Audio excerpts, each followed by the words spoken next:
Isang NBI volunteer lamang ang inaresto kagabi dahil namaril umano. Yan ay kahit Sergeant at Arms ang unang nagpaputok sa Senado kagabi at may mga namaril sa parehong hanay ng Senate Security at NBI. Git ng kanyang abogado, driver lamang siya ng NBI. Nakatutok live si Mariz Umali. Mariz! Emil, dito sa Pasay City Police Station Custodial Facility, nakakulong ngayon ng isang naarestong NBI volunteer. Siya ay naaresto kagabi matapos nga ang naganap na putukan sa loob ng Senate building. Inaresto ang isang suspect umano sa barilan kagabi sa Senado. Si alias Mel Oragon, isa umanong volunteer ng NBI at sumailalim sa booking process sa Pasay Police. Base po sa atin dito sa ating initial report, ma'am, siya po ay nakuhaan ng unidentified pa po, ma'am, kung anong firearm yun, ma'am. Waiting pa po tayo sa result po ng SOCO. Sumailalim din siya sa paraffin test para malaman kung nagpaputok siya ng baril. Pero nanindigan ng kanyang asawa na wala siyang kinalaman sa nangyaring putukan sa Senado. Wala po kasalanan ng asawa ko, wala po yung baril. Sa mga taga-NBI, maawa po kayo, tulungan niyo po asawa ko, huwag niyo pong babayaan. Kayo lang po pag-asa niya.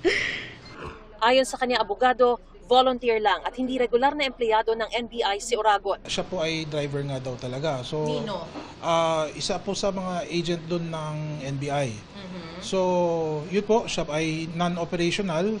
Kumbaga, hindi siya part ng operatives ng NBI, but merely as a driver po. Dagdag nito, hindi sa Senado siya naaresto, kundi sa may bahagi ng GSIS, nakatabi lang ng Senate office. Nung inaresto siya, ay nandun siya sa may GSIS side daw po siya at hinahanap niya daw po yung bag na naiwan.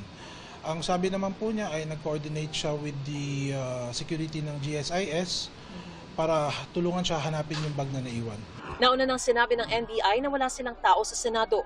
Pero sa vlog ni Senador Amy Marcos, sinabi niyang hindi ito totoo dahil may naaresto mismong taga-NBI. Ang sabi ng NBI agents, inutusan daw sila personally and directly ni BBM. Arrest Bato at all costs, kahit sino pa ang mamatay, kahit sino pa ang madali, basta pasukuin si Bato. Ngayon din. Tumangging magbigay ng pahayag ang arestado pero sabi ng kanyang abogado, Wala po siyang sinabing ganun. Ang kagaya nga po ng sabi ko, he is merely an operational support.